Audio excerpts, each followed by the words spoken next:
I think it's up there. It says recording. I've made that mistake in the past, so it is recording. I can edit this little section out, no big deal. Okay. Okay, welcome back to the PDR Coach podcast. Today, like you heard in the intro, we have a gentleman named Clint Kidder on the podcast today, and we're going to talk a little bit about his scenario that he has up there in Oak Harbor, Washington, with the retail shop that he's built over the last couple of years, and we're going to dig right into it. So welcome, Clint. What's up? Hey, what's going on? How's it going, man? Good. Oh, I'm excited to have you on. We actually met at the Mobile Tech Expo. We were both kind of standing around watching the Dent Olympics, and I just started chatting with you. And ever since then, I guess we follow each other on social media, and I've been fascinated with the situation you have going on up there. So I just want to dig into it a little bit. Well, right on. Yeah. I always like to start in the beginning. How'd you start your automotive career, and then how did you find your way into PDR? So my family runs a body shop on the island over, and that's where I was born and raised. So when I was a little kid, my first job was picking up cigarette butts around the shop, and then I became a painter through just being there, and I painted for about 16 years. And then after the 16 years, some variables in my life happened. So my wife and I started getting serious about getting married and moving, because she was a student to be a veterinarian.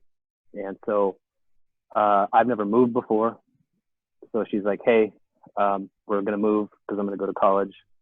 And so basically what was going on in all that time was the doctor told me I had to leave the auto body industry altogether because the paint fumes were killing my health. So really? Yeah. I didn't know that. So how so? So it killed my white blood cell count. So I was unable to fight off any infections and stuff. Kind of boring. Wow. That's not boring right now. That's pretty serious. So I was sick for like a whole year, and it was good to have that answer. And then maybe it's flying over our heads right now. That's awesome.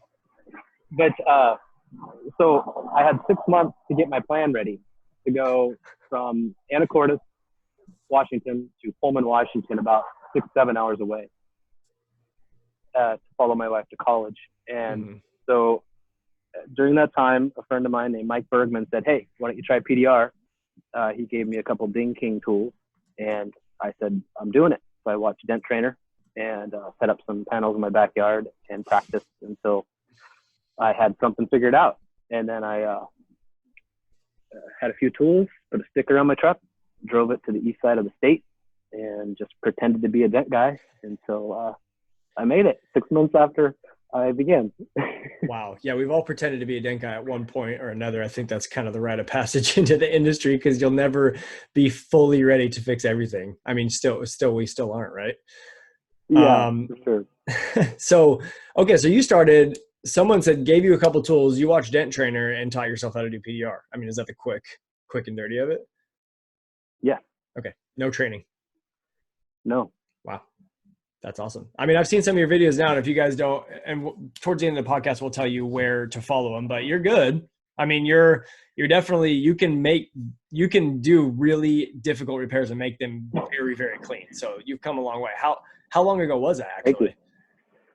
That was, so when I got my tools, it was January 2016. So and then 4 years. I started my business September 1st, Clint Dent Repair in Pullman, Washington, and got into the dealerships. I just started going around, and I just refused to lose. I had to make money. So it's whatever it took. That is fantastic. That's really cool to hear. So your wife's in college, she's going to classes or whatever, and you're working. Is that the scenario at that point in time? And so you're working a lot to try to make a few bucks, like hey, I'll fix that dent for you, not knowing whether you can or how long it will take you, or even what to price it. So how did that kind of start out? It was terrifying, to be honest, because I didn't want to look like a crazy person, so I had to pretend I knew what I was doing, and I had to act like I knew what I was doing, and I had to deliver work that was acceptable to me, which is a lot. I didn't. I'm not the kind of guy to do something poorly and charge for it or deliver it that way. So my own quality is the most important. I'm And to not set really that doing it up, for money. and to set that up, you've been in the auto repair industry. So it's not like you haven't been around. Like, you know what a clean, like, bodywork Yeah. panel painted, you know what is possible in PDR, what's possible in the cosmetic repair. So it's not like you just like, you have this vision that you wanted to achieve. And so that's what you were going for. And I interrupted you. I hate to do that, but you said that it wasn't about the money. Especially, it might not even still be about the money. I don't think it is, but in the beginning, it was all about the quality of work. So tell us how, for the people just listening and getting started, like, what was a scenario, one example you can remember where you fixed something for $200 and it took you, all day or something? You got a few of those stories? Well, sure. I definitely gone to the dealerships, and the personalities there, Mm-hmm. and you want to prove yourself, and you're worried about your own image. So I basically just, if I'm not happy, this is so hard. I'm not going to stop with that dent until I'm happy. And even with my little skill I had after 6 months, I still figured out a way. And if I didn't, I'd call somebody. And what I learned is that if you have a good mentor, they can walk you through anything. And I found one because I sold a glue gun online to a guy in West Virginia, and his name was Sean Vance. And he was a veteran dent wizard guy. So if I ever got into a pinch where I didn't know how to fix something, I would call Sean, and Sean, with his very heavy Southern accent, would go, heck, you got it. You just got to punch you a hole in the top of the door, and you cram yourself a tool in there, and he'd walk me through it. And I don't know if I could have done it without him. And I never met him until last year at MTE. We just talked every day. And that guy you sold him a glue gun, you said, and just kept talking to him after that and found out you sold him a PDR glue gun, obviously, right? And he bought it from you, and you're just like, hey, you called him up one day and said, like, hey, I'm stuck on this dent, and he walked you through it and just talked every day since? Yeah, he just asked me a couple questions. We got to know each other through a transaction, and he said, yeah, call me anytime you got any questions. And it just really took off. He communicated with me so well. I would just eat up every word he said. And then I would message, Sal Contreras, anybody. And I apologize to them a little bit because I probably tired out a few helpers, but I feel one of my strengths is asking questions and being tenacious and getting after it. Yeah, I was just going to say that because as a veteran guy, I've been doing this for 15 plus years. There's a lot of us out there that are always willing to help people. And we always say, we always tell people, we're willing to help you try to get better if that's what you want, or answer a question or give you a tip on something here and there. Just reach out. And I said that to a lot of people, and it's very that I get somebody to actually reach out to me. So, really? Yeah, it doesn't happen a bunch. Which is interesting. Just like, hey, call me if you have a question. And then, and this is mostly like newer guys, right? Like, oh, I'm training. I just got off the phone with one today who did call me, reached out to me, which is awesome. He's actually the one who told me that I screwed up my podcast audio last week. That I linked the same audio as the one before that. And he was like, hey, I don't know if you knew this. And I was like, I did not know this. And he's like he's a mechanic out of Atlanta and wants to become a dent guy. So I said, dude, if you ever need anything, call me. I will be there for you. Like, you saved me big time. Like, I'm there for you. You call me today and we talked for like 30, 40 minutes. But I've said that to a bunch of people online, whatever, reach out, like, let me know. And so how did you, like you said, you apologize to Sal, you apologize to this, like, there's a lot of guys that are, I guess, famous, I guess I would say, in this industry, or at least leaders in this industry, and people are scared to reach out to them. How did you end up doing that? Like, what people are scared because they don't want to just feel like they're only extracting value and not giving any. Yes, that's How true. did you, I feel pressure to go buy some dent dials for sure. right? Yeah. And I feel bad. I need to. Yeah. That's why I feel bad, I think. But what gives you the impetus to pick up the phone and call though? I mean, how do you, I mean, if guys are curious or just, I mean, message somebody on Instagram or Facebook and just like, hey, here's the ones, I mean, don't call them every day. Obviously I'm not trying Well, to say everybody I'm call just Sal tomorrow, I'm just super hungry for the information. but And if it's between me and getting a job done, I want to do whatever it takes, and I won't stop until it is done. And I'll message the famous dent guys, yeah. Yeah. whatever I can do to get it At going. least ask, right? Just try. That's fantastic, man. So that's great to hear. So you're doing that. You're learning. You got Sean Vance out in West Virginia helping you with his Southern accent, just being like, just do it, just fix it. Yeah, That's it. Stop making yep. excuses. So you're doing that in the wholesale space for a while. A lot of you that if the people do follow you now, that's not where you are today. Your setup is completely different. So how did that transition happen? It's a good question. Well, I knew my time in Pullman was temporary. With I the didn't wife in college. tell anybody because my business was successful there. And I didn't want to tell everybody, hey, do business with me, even though I'm going to leave in a year. Sure. So I kind of led everybody to believe that I was just going to be there. It was Yeah. probably bad on my part. I told a few people I'd be leaving, and a lot of people knew. Yeah. But so I had to start over, packed up all my stuff, said goodbye to all my favorite people and the body shops, because I did get heavy into the body shops over there as well, and it hailed there. So I had to learn how to do that as well. Nice. And I started over in Oak Harbor in our house here. We looked for a house with a shop and property, and I thought it was a dream. I never thought it would ever really happen. I thought that I would always have to be mobile, and if I can convince somebody to come in my space to fix their car, then hey, that's great. So that was the goal then. You looked for a house with a shop to do PDR out of, if it was possible. That was, or do you have other hobbies, or you bought the shop for PDR?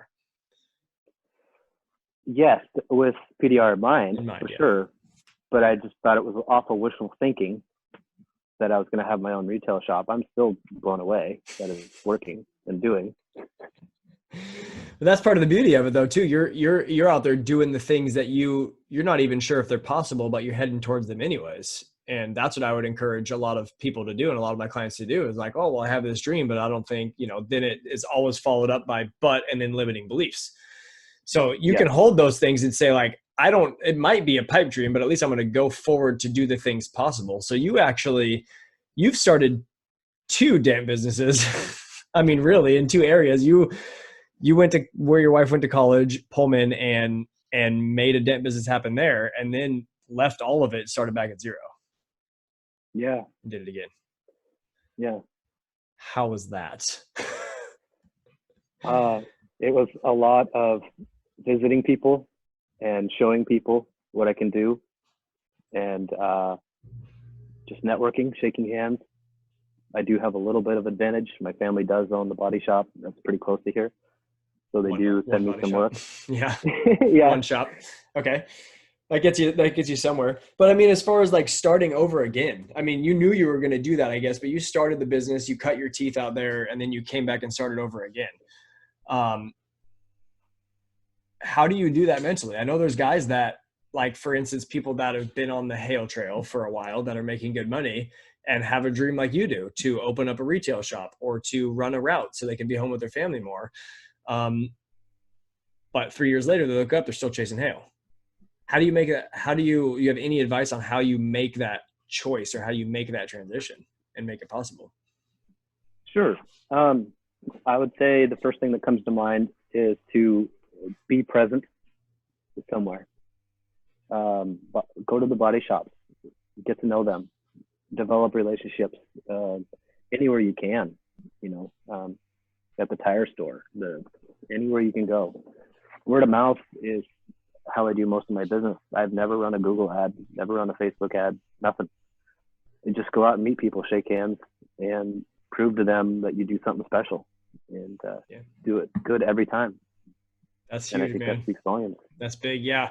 A catchy way to put that, to condense it down into a way, especially in the beginning. And what I've told people is that the biggest ability, as long as you can fix dents to some extent, you don't have to be able to fix every smash repair that comes to the door. But if you can make, 1 to 3 inch dents to look great and make customers very happy, then you're ready to start your business. You got to start somewhere, right? And we're all continually getting better. Like, I can't fix every dent out there. You can't either. And we're always going to be pushing ourselves, but you got to start somewhere. And the biggest ability that you have in the very beginning of the business is availability.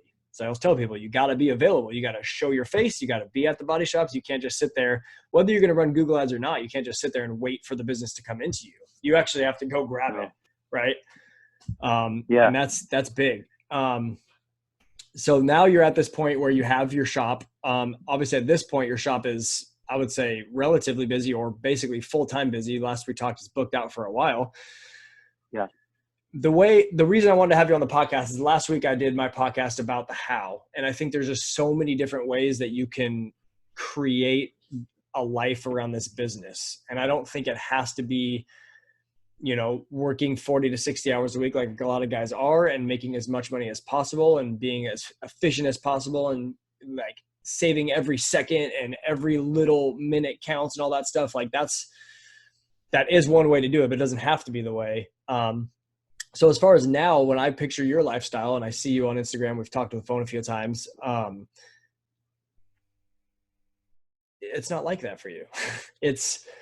Seems very relaxed. It seems very like the shop is on my property. I go out there, I'm not trying to work from 7 a.m. to 7 p.m. and book myself up. Like, can you just talk about that a little bit and how you changed from like grinding it out, essentially like getting paid a low dollar amount for working all day on something, to where you are today? That's the transition that a lot of people want, that it's hard to get to. And if I'm off base on that, let me know. But I think I have an idea of what's going on there. Sure. So help me out with where you want me to start there. Okay. So right now you're not working a full-time 40 to 50 hours a week in that shop and making as much money as you possibly can. No, Is that right or wrong? What I kind of take it as it goes. I'm amazed at how busy the shop ended up being. But I wake up in the morning. If I want to take a little bit longer morning, maybe sleep in, I do so, and I schedule out, people to accommodate what I want to do. If I want to go mountain biking that morning, I'll schedule people out, till the afternoon, and then I'll come back. And so I get up, I feed all my animals. I have 2 horses, a donkey, 2 cows, 2 geese, 1 million chickens, and and a dog. And so my morning consists of just running around and making sure the water bowls are up, and I have that flexibility to do that. And then somebody will see my sign, pull in my driveway, and they'll kind of see a horse I have a free range horse. He just runs around the shop, greets people, and they fill up. So it's really easy to welcome people when they come here. They got the geese that fly right up to them. My golden retriever that likes to put her nose in your crotch and make you throw the ball, and that kind of stuff. Yeah.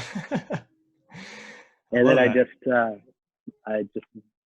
talk about the dent, and I try to believe in what I'm saying, and that's kind of where I come up with my price. I'll measure it out, try to use the Paul Corden price guide, and then I'll just be like, read them and see how it goes. And if I can get full retail, great. If not, I'll try to work something out. And I just try and get paid according to my mental stress. If I feel like, what am I doing with my life? I'm fixing this giant caved in panel for $200. Then my attitude sucks. So I want the right amount of money to make it a pleasant job every time. But I'm not so concerned about the money to where I am stressing out about getting the top dollar or losing business over it. And the byproduct of that is I never run out of money. I always have the right amount of money. The bills are always paid, and I always have a little bit extra to put towards my business. And I don't really do any bookkeeping. I don't really set any goals. I just take it as it comes, and it works. That's the dream that you wanted though, right? Absolutely. That's what you wanted. You didn't, when you were doing the Pullman experience with the wife in college and grinding it out on the wholesale lots, fixing that's never what you wanted. That's just, you did what you had to do to get to where you are. Yes. I got burned out, Yeah. just being treated like, a lot boy. And I had more pride than that. I wanted more respect, Mm-hmm.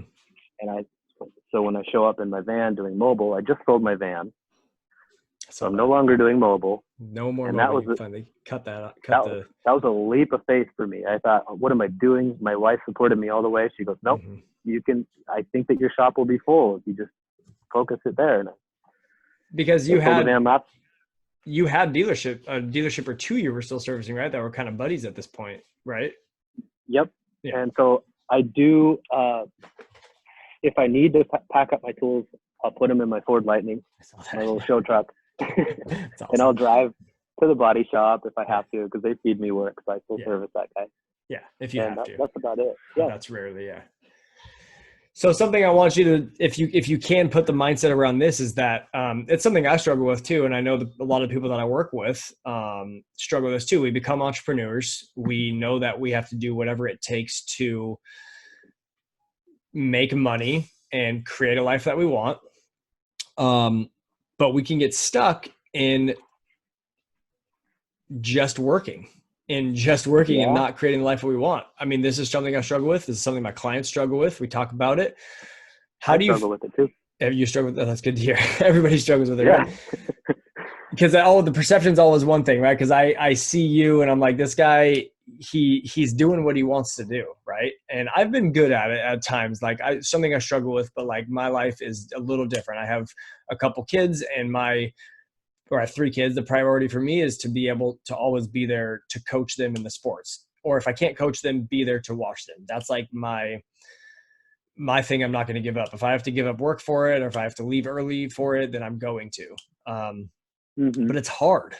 It's hard to do that because you have this business that you've created and worked so hard for. And you're like if I don't do mobile anymore, my business is going to fail. Or if I spend 2 hours in the morning going mountain biking, my business, I'm going to lose that customer forever. Or if I go to my kid's sporting event, the dealership's going to be mad at me or whatever. So what's the mindset around just like creating the life you want?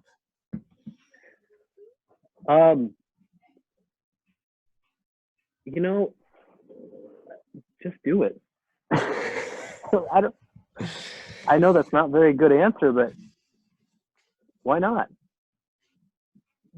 I think the reason that most people will get is a fear of failure, or a fear of what other people will think, or a fear of not making enough money. Well, here it is. I don't really, my faith gets me through a lot of this stuff. Okay. Yeah. A lot of people like to sit there and solve everything themselves. And I actually have a bit of faith that I pray about it, and I just trust God for my next plan. In fact, I trust God so much that I'm almost excited when a major event happens or a terrible thing happens, because I'm just excited to see how it's going to turn out, because I know it's going to be good. And there's a faith in that. Maybe that's a mindset as well. Yeah, faith. Faith over fear. Obviously, that's a big thing.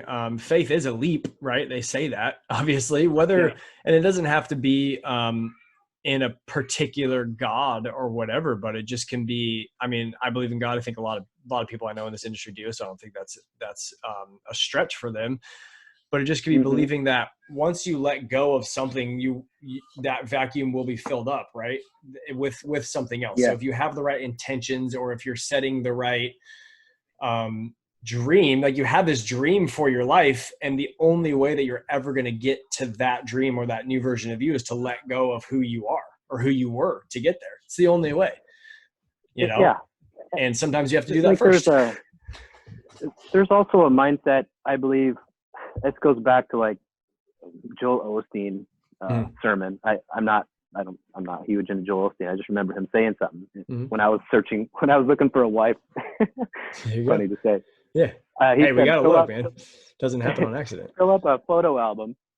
Buy a photo album and imagine the pictures you're going to put of it. Put of your wife, your future wife, in the album. And so I kind of did that with PDR. I'd fill up my truck, sit in the driveway, clean my tools. I was just playing the part before it happened. I was in the role. And so when I opened up my shop, I would have nobody come here all day, maybe one person, maybe one phone call, but I was in the shop and playing the role and finding something to do and making things happen, calling people. I don't rest until I have something going on. And I focus it all towards staying busy in the place you want to stay busy at and just make it happen. That's huge. No excuses. That's huge, man. I mean, playing the part before you're there, I think is so big in this industry. And I think it is definitely an area that can be difficult because, you know, we all have heard stories and been burned by, you know, people we would call like a dent gypsy or somebody that's just pretending to be a dent guy, literally pretending to be a dent guy. Like they have a crowbar and blue wax pretending to be a dent guy, right? So people are scared of pretending to be a dent guy, but you kind of have to pretend to be a dent guy before you actually are one. And that goes in all areas of life. You have to like kind of become that person first before you're actually that person in real life. The real life part doesn't happen first. And then you're like, oh yeah, I guess I'm a dent guy now because I fix dents. You got to play it. You got to pretend it first. So that's hard though. That's like so difficult for people to do. Like I said before, if you could fix a 1 or 3 inch dent, if you can fix a little ding, you have a business. Now you have to go set expectations for the customer and then see if you're capable of achieving that. And when you set the expectation, say, here's the price, customer, here's what I can achieve for you. Now you have to do it. Now you have, whether it takes 3 hours or 7 hours, or you have to come back the next day or call Sean Vance in West Virginia or some other mentor or somebody you found online or go on, whatever. Got to find a way to do it.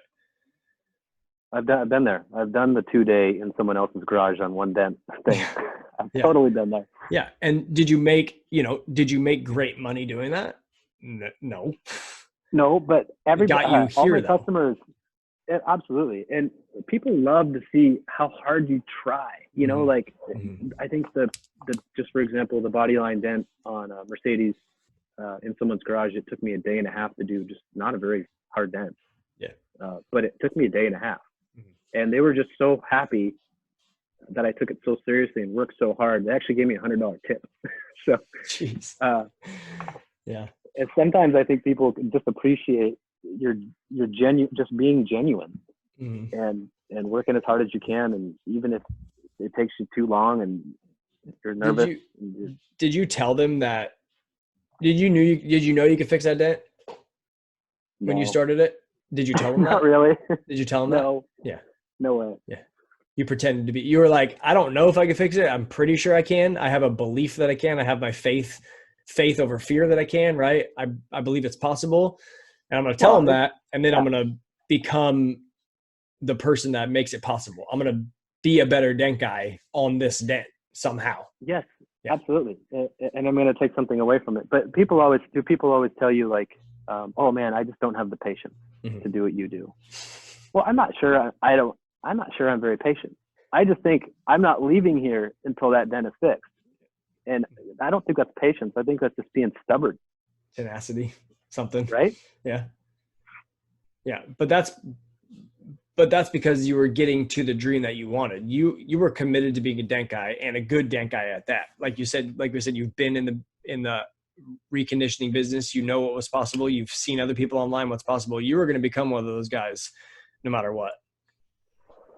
I think, well, my family raised me to be like that. Yeah. Our body shop is in this tiny little town of Washington State, and it was, #1 customer satisfaction in all of Washington State. I was trained and raised to do the best work, hands down, and that's what's to be expected. My paint jobs were always perfect, not a dirt nib in it, and they didn't have to be. I wasn't being paid to do that good of a job, right. But there was a personal pride in it, and that's just how I was raised. You just do the best work. For sure. That's awesome. You said you're surprised that you're even here. You said you're surprised that you're even, like, your shop is as busy as it is. But on the other hand, you had the dream that it would be. Yeah. So what's next? Weird. What's the new dream? when I walk up to my shop from my house, you know, my animals are all surrounding me, and which is good because sometimes I'll have a cow escape, and I'm here to go run it down and put it back in the pasture. Yeah. Or a stray dog is out going for my chicken coop or something, you know. So it's really nice just to be here and to, you know, be a caretaker of the farm. And so when I wake up in the morning, I collect eggs and feed my animals. I'm just so thankful that I'm in this wonderful, peaceful place. You can see the horse walking behind me. I can. The cows over there. And not everybody can see this because this will be on podcast and audio, but I'm going to tell everybody who listens to this, they got to go follow your Instagram page because there's always, are they sleeping? Yeah, they're just chilling. I don't think I've ever seen the geese like actually just sitting still. I didn't know they did that. The geese are in my shop all day. So like probably half my work day, the geese are just sitting next to me. That's so crazy. It's kind of neat. Yeah. I mean, they're really giant birds and they're really special. So it's kind of neat to have that connection with this animal. It's absolutely weird. Yeah. So anyways, like, you didn't think it was possible. You're here now. Yeah. I'm a believer, and maybe you disagree with this, and I'm totally cool with it, but I'm a believer in that you can never just stay in the exact same spot forever. Either you have to move forward or something's going to change always, whether it's good, bad, whatever. Something's changing. You can't just stay exactly where you are and keep it there forever. Yeah. If you disagree with that, it's fine. But if you don't, okay, so what's next? Like you had this dream like 4 or 5 years ago. You bought the shop on a property. Like, I don't know if anybody's ever come to my shop, and now you're booked out a week or so. Like, well, yeah. What are you going to do? This shop, I mean, when I got the shop, it was rough. There was grass growing inside it. You know, I had to clear out all that stuff. So my next goal, I actually have my lumber pile sitting right there. Nice. I want to make this a palace. I want to make this a wonderful place to be, for people to drive, spend time in the waiting room. I want to do an office, you know, bathroom, full on, just wonderful place. And I want it to be a top-notch place because it makes me feel more confident as a businessman when somebody pulls up to my shop. They see, you know, my logo on my jacket and my place looking nice, and then it justifies being treated like you're a professional and you're offering a high dollar service that's worth it. The whole experience. That's my next step, is to create an experience. That's what I was going to actually ask you that when you were saying that, is that you already have an experience, like a very unique experience. Obviously, if people, you know, catching a little bit onto what's going on here, but you know, the farm aspect of the shop, everything is a full experience. Having a horse, like I've never been to a business before where like horse comes up and greets me. I mean, I don't live in the country either, so maybe I'm just missing out, but that experience is great. And so that's what I was going to ask. Like, do you sell that experience to your customers at all? Like, you have this very unique vision of what you want your life and your shop to look like. Is that ever? I think the animals just kind of happened to me. I've never really been an animal person until my wife kind of just started bringing them home. And now she's a vet, right? Yeah. Yeah. So she's gone all the time now. Yeah. So it's just me on the farm. So I kind of had to learn quick how to care for these guys. Mm-hmm. I'm a sucker, you know. I just want to take care of everything the best I can. And so now I got all these friends around me, and people know about it. So because my customers will call me on the weekend and be like, "Hey, I had such a good time at your farm. Can I bring my kids over to meet your animals?" And I'm like, "Sure." So it's every week. Dude, that's like, oh man, that's I mean, that's a unique experience. That's customer satisfaction. And again, to relate this to you guys, like if you're listening to this and you're like, well, my shop is in the middle of a busy road and, you know, middle of a huge city. It doesn't matter what it has to be. It doesn't have to be Clint's way. I'm not saying this is the way to do it, but you can make this unique. You can make it yours. It doesn't have to be the, you know, polished shop that's like super high end. That's like, it can be that if you want to, but it doesn't have to be that. It can be on your farm with the animals. It can be in the back of a industrial park where you have people come to you. It can be anything. And that's why I think this industry is so cool. It can be, you're not even have to have a shop. You can be completely mobile. That's the way I am. I don't want a shop actually, because I like my freedom of driving around and doing that thing too. So it can be whatever you want. And I think my shop's not nice. right now my shop's pretty bare bones. Right. I Yeah. mean, you can see the walls and the insulation and the fireplace. It's pretty rough. Yeah. But people don't seem to care. Yeah, so that's actually another interesting thing too, because as far as limiting beliefs go, people will say, "Well, I want to start a shop, but I can't have people bring their cars in here until it's X, until it's like the floor's done and I have tools hanging on the wall and I have a waiting room, all this stuff." But your exhibit A of how that doesn't matter. That helps, sure. It's nice to have that experience, but that shouldn't prevent you from creating the life that you want. No, and people see, I tell everybody, because I'm a little bit self-conscious about what my appearance is when they pull up. So it's kind of nice to have the icebreaker of the animals as they drive up the driveway, and you got something to talk about when they get out of the car. Yeah. But I always tell them, like, hey, forgive my shop. It's a work in progress. I have these plans, and then people are so excited for you that usually they want to help you. They want to bring friends to you so that you can grow. And that's what I've experienced. That's cool. So basically you're saying like pretend to be a dent guy, but don't fake everything. Right. Well, it's like one thing at a time. I got to, started out with just cleaning it up and then doing windows and then doing a door and then garage door. Just one, as I make money, I just do one more investment at a time. For sure. It's fun. That's pretty cool, man. I can't wait to see what it turns into. I know we talked a little bit about what you want it to be, and I'm super excited for it to turn into that. And I hope the experience never changes. The animals and the geese videos and everything. Obviously, that's a big part of it. I think that's super cool. So after the shop, you want to make the shop better. Do you have any visions of, ever hiring anybody and making a business out of it? Or are you just gonna? Yeah, I do. I think about it all the time. Interesting. But it's I don't know the answers to that yet. I don't know what it's going to look like. Mm-hmm. So I'm kind of taking it as I go. All you know is it's going to be new. It's going to be hard, but if that's what you want to do, you're going to do it anyways. Because you don't let those things stop you, it sounds like. I don't know that I have it in me to let it stop me. I just have to keep going. Yeah, exactly. That's huge, man. I love it. I hope that you guys got some value out of this. The idea of bringing Clint on is to show you that you can make this business, this industry, anything that you want it to be. It doesn't have to be the way that someone else does it. It doesn't have to be a shop. It doesn't have to be a shop on a main road or an industrial park. It could be on a farm with animals. It could be anything you want it to be. As long as you can fix dents and you treat customers right, that's what this business is about.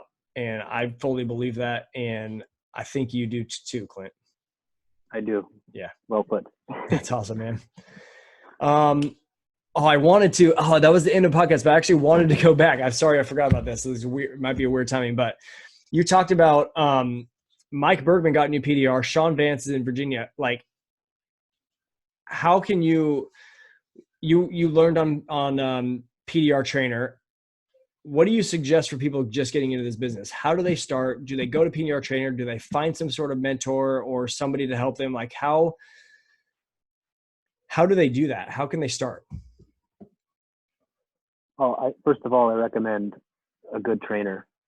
Even though I didn't have trainers. You didn't do it. Yeah. That's probably, looking back in hindsight, that's probably what I should have done, just because you'll drive yourself nuts, not knowing the answers, and you'll feel insecure about what you don't know, and so that would have been nice to get some training just to have answers and then know where you're at, where somebody can tell you, hey, you're good now. I've been trying to earn that spot for a long time. Yeah, that's true, man. Just have someone say that for sure. That's a big deal. But definitely just knowing what the panel should look like afterwards has a lot to do with it, because then you'll just kind of do with what you can to get it there, and then the efficiencies come later, getting it there faster and cleaner and quicker and all that kind of stuff. For sure, man. Definitely find yourself a mentor, somebody you can call upon. Otherwise, forget it. I don't think there's any hope. You gotta have people. Gotta have people. And that's, I think, the beauty of this industry, whether it can start on a minor level of of Facebook groups, even that far, or go to the Mobile Tech Expo, if that's still going to be possible in this world. find people online. People are willing to talk. People love, like, if you want to talk to a dent guy, most people are willing to talk. So Facebook forums, follow people on Instagram and Facebook, start commenting on their posts. Just start getting in touch with them, and they're people are willing to talk. Like just you and I, like we met at the Mobile Tech Expo. We've talked a couple of times since then. It's a very niche industry. It's very small. People like to chat about what's possible about dent repair and about there's no right way to do it. So we're all just kind of finding our own way. And I think that's the beauty of kind of what we're doing and why you should be connected with as many other dent guys close to you, far from you as you can. Absolutely. And you've helped me too, just talking to you and being able to just speak and have someone listen and get your thoughts gathered in one place. And it's huge. And people love to help. If you're sincere and you genuinely are looking for help, people usually like to respond and to help you out. Yeah. And you're willing to change too. Cause I know we talked about it's probably been a couple months now. I think it was like the beginning of all this COVID mess, but you were unsure. You're like, I have my shop. I don't know if I want to like leave, the mobile retail or the mobile dealership route and all that stuff. And now next time we talk 2 months later, you cut it off, sold the van, like committed. Yeah, I know. It's crazy. Yeah. But be willing to change, be willing to call people, ask for their advice, and then be willing to do something about it. Right. Yes. And my wife helps too, just for sure, being supportive and feeding me with confidence, and you know how that goes. Yeah. Heck yeah. I don't know what I'd do without mine. For sure. Yeah. Find a wife too. That's probably another. Yeah. You have to find one of those. Hopefully a good one. Oh man. Well, I appreciate it, Clint. I think everybody should follow you because I think there's so much value in just seeing what you've built there. Just a little bit new perspective on life. It's not the same old it's not the same old thing as following everybody else on Instagram or Facebook. I can tell you that. How do we do that? How do they find you? Well, Clint Dent Repair, I guess on Instagram. I've never asked anybody to follow me before. So Instagram, Clint Dent Repair, and then my Facebook page, Clint Dent Repair. Ooh, that's really difficult. Yeah, you've never asked anybody to follow you. That's why it's cool about you. You're just like sharing your life. I don't think that, you're not, I don't think you have anything to sell or to promote or anything like that, but I just think I've always found value in it, always watching your posts because I like to see the difference in what you do compared to what I do. I think it's really cool. Well, thanks for checking that out. Yeah. Hopefully you guys can follow and just get involved a little bit more and just check out what Clint's doing. And I think, do you have a customer pull up right now? Yeah. Nice. They're sitting in the car. I'm giving them the 5 minutes. Yeah, I saw that 5 minutes. Yeah. Well, I'll let you go, man. Super fun. I appreciate it. I think people are getting a lot of value from this podcast, and I really appreciate you giving me an hour of your time so we can share this with everybody. Hey, it's awesome talking to you. All right, bye.